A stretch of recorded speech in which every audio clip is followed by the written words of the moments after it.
Hey, welcome back to another episode of Talk Nerdy to Me. I'm your host, Troy Stegner, and I have somebody, if you've been with us a while, you might recognize him, local radio legend, Jack Lutz.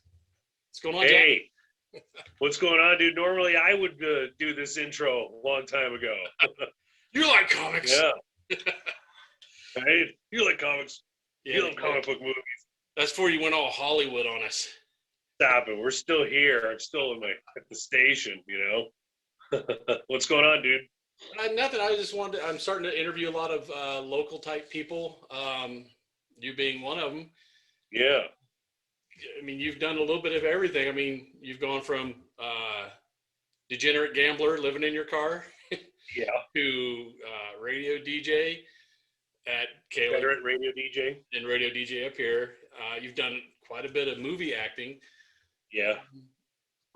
Wondering if you can maybe take us back to the days of little Jack Lutz wandering the streets of El Paso. When did you know this is what you wanted to do? So as far as radio, I have two loves of my life, radio and, theater and film, really. Radio, theater, film, three loves.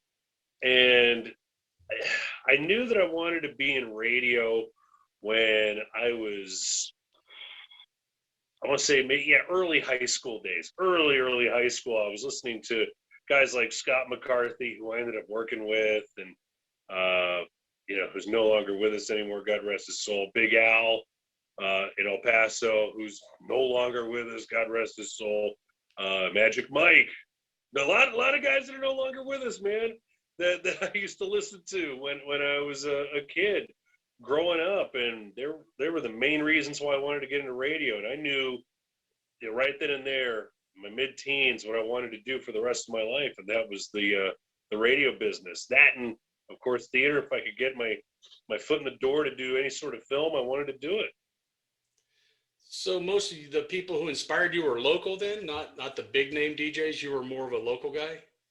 Yeah, I wouldn't necessarily list the big names until I left radio for the first time, and I found out more about the old school big names. I'll say this. I've said this over and over again, though. It's funny you bring that up. I remember, you talk about the degenerate gambling days. I remember I was at this point in my life where I didn't know what I wanted to do the rest of my life, and I was gambling. I didn't have a penny to my name. I lost everything, and I was in a motel room that I didn't know if I was going to be able to pay for it. And I was saying, "Oh God, give me a sign, give me something." And then power came back on. There was a blackout. The power came back on, and TV came on, and American Graffiti was playing on the TV. And there's a scene where Richard Dreyfuss is talking to, and he doesn't even know he's talking to Wolfman Jack. But Wolfman Jack turns to him and he tells Richard Dreyfuss, you need to get your ass in gear. And that hit me. That was a slap in the face, dude. I was like, okay, I need to get back into radio. This Wolfman Jack didn't even realize it, but he just corrected my life. That's another guy that's no longer with us. But yeah, Wolfman Jack was huge for me then at that point. And I went back and I started listening more to, his old stuff. Now the names are rolling off now. I'd say Wolfman Jack, Steve Krosno was another big one that made me want to go back into radio. So, yeah. So how did you get that first break into radio to begin with? I was the PA announcer for my high school football team. And I ran into a gentleman by the name of Jaime Chavez, who's with us, who's still with us. And he was doing football Friday nights on 600 AM. And he told me this is how far back this goes. He told me that everybody is going to go meet at TGI Fridays. And so it doesn't even exist anymore in El Paso. So I went and met with the guys, and I met up with Steve Kaplowitz, and he asked me if I wanted to be a football Friday night radio reporter. And I said, are you kidding me? I'd love to. So next thing you know, a week later, I was doing football reporting on 600 AM every Friday. Thanks to Steve Kaplowitz. Started sports on AM and worked your way up to Yeah, FM channels. the big FM. And then after that, I ran into Magic Mike Ramsey, who was at KLAQ since the very beginning in El Paso. And, he said, what do you want to do with yourself? And I said, man, I'd love to do what you do. I want to do radio. And I want to say a few weeks later, he just told me to look at the list, the DJ list and the time. And next thing you know, it says Jack Lutz, my name, 11 p.m. until 7 a.m. Overnights, weekends, prime real estate. So that was my intro into the FM radio world there. Wow. So did you Yeah. take theater in high school then? Is that how you got the acting, or you just jumped in with both feet as an adult? Yeah, no, I took theater in high school. Mr. Bowen, my theater teacher at Coronado High School, I took theater so much. I took so many classes that I began to direct my own plays. When I was going to Coronado, I took like theater 4. I think that was the max. And then he just asked me, do you want to direct some plays? And I said, yeah, I know I can be in them. And then I got a scholarship to the American Musical and Dramatic Academy in New York, which, didn't work out. So I fell back on my original love, which was radio. Wow. Yeah. You're 4+. Yeah. So have you done any here we are today.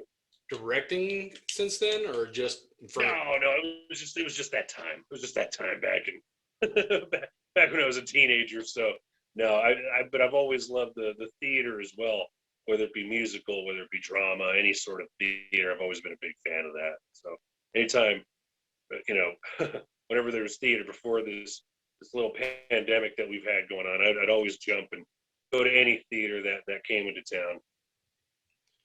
So what was your first acting gig, paid or unpaid?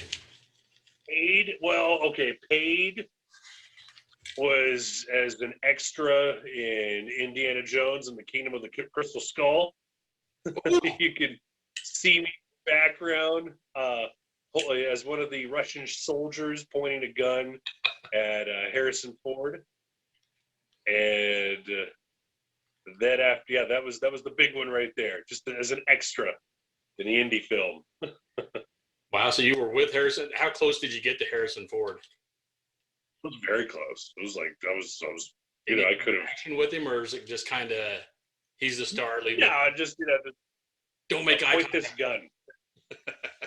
Oh, I made eye contact with him. I think he looked my way one time, and then I soiled myself.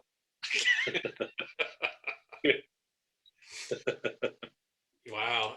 No. So you went to that, and I know you've been you've actually headlined a couple of movies, short film type things. Yeah. In the local area. Any plans to branch out of this area into your acting? Yeah. There, again, because of this whole COVID scare and the pandemic, it's halted so many things. And just recently, barely, film is beginning to pick back up, not just in Los Angeles, but also in New Mexico. So hopefully we can get something going again. And there is some stuff coming up that's just, again, precautions, vaccines, precautions, safety, stuff like that.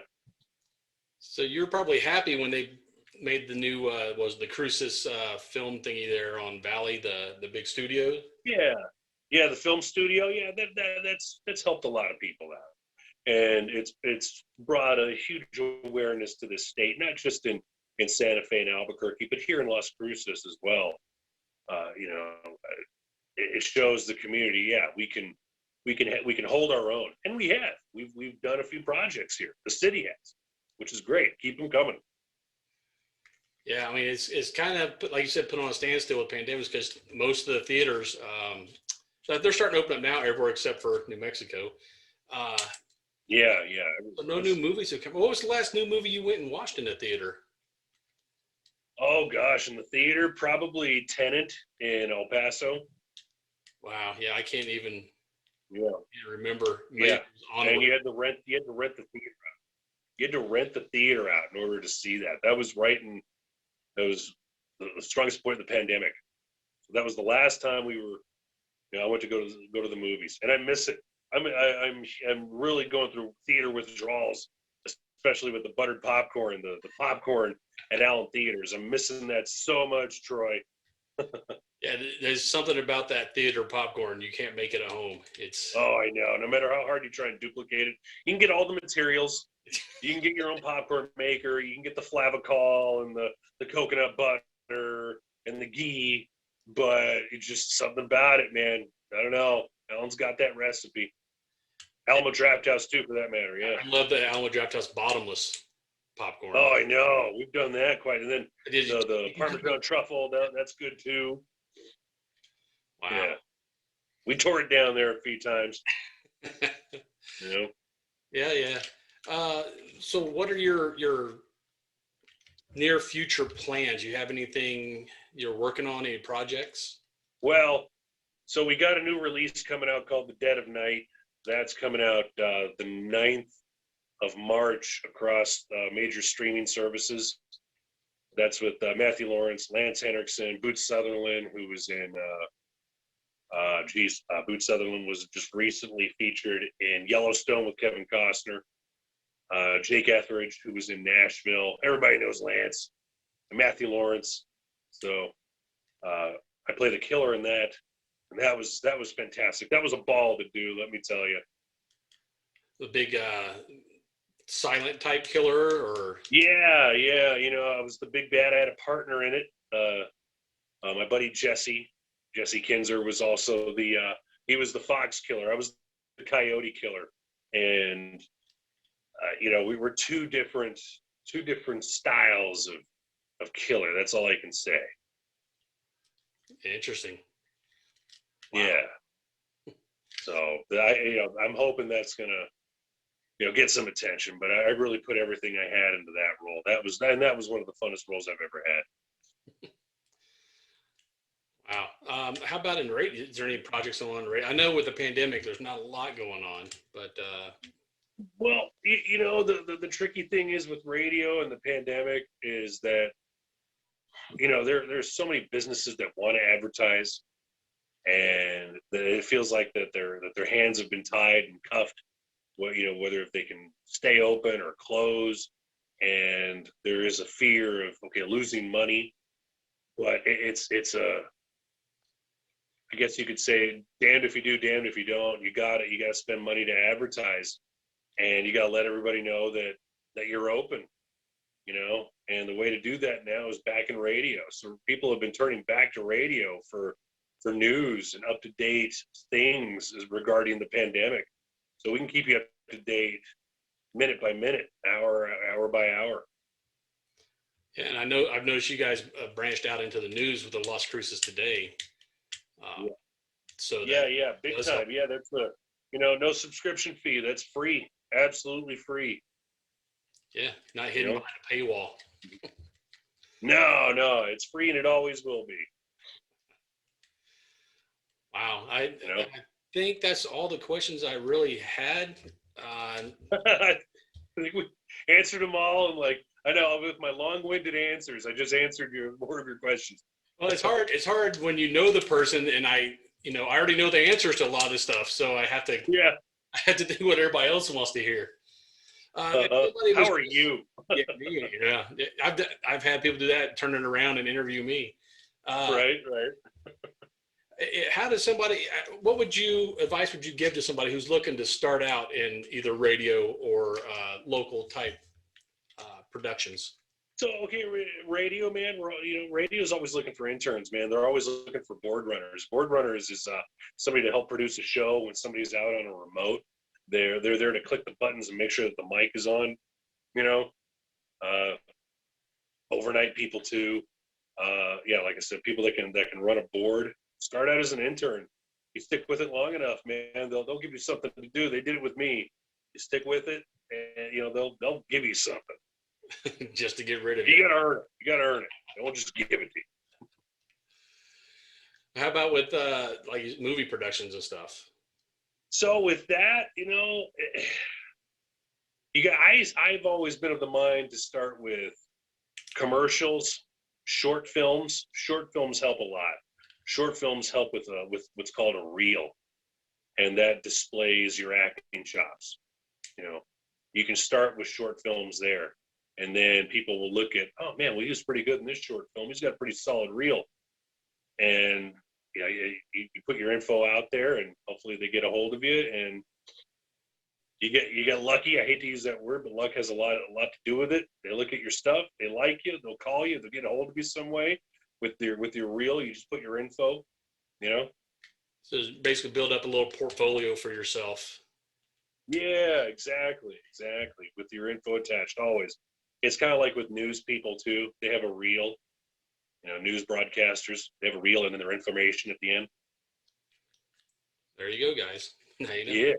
Now you know. Knowing it's that bad. Well, I know you're busy and you got to get back on air, and I wanted to thank you for answering all the silly little questions I had. I do have one. I've always liked this silly little question. I have one more question. You'll probably like this one. Bring it. I try to ask this of just about everybody I interview. Sometimes I forget, but I'm interested to hear your take on this because I don't know the answer to this one now, actually. Okay. The question, Bring it. It's cake or pie? Ooh, pie. No hesitation. No hesitation. No, I mean, okay. With pie, it's pecan or that really sort of special, sort of like pecan crusted concoction that First Cafeteria had for the longest time. You just can't find that anymore, man. You can't find that. That's like the spice. That was the spice for me, man. That's making me stammer on my words now. But come on, dude. Warm pecan pie, a la mode, put some ice cream on there. Now, if we're going to go, that's my number one. Now, number two is going to be cake, like you said. If we're going to go cake, it's got to be tres leches. There it is. Ooh. Yeah. Tres leches. That's the Hispanic in me. Mm-hmm. All right. So if you guys want to intern for Jack, bring him a pecan pie. Bring me some pie. You'll be golden. It's on. All right. As always, it was a pleasure. Wanted to thank you for taking the time to do this. And all right. We'll catch you on the radio, man. Or the All right. Thank you very much, Troy. Thank you for your time. All right. Thanks, Jack. Yeah. Right. Later, nerds. Get nerdy with me. Tell me what game that you get on. Is it card or read? What kind of class do you play, girl? In an RPG.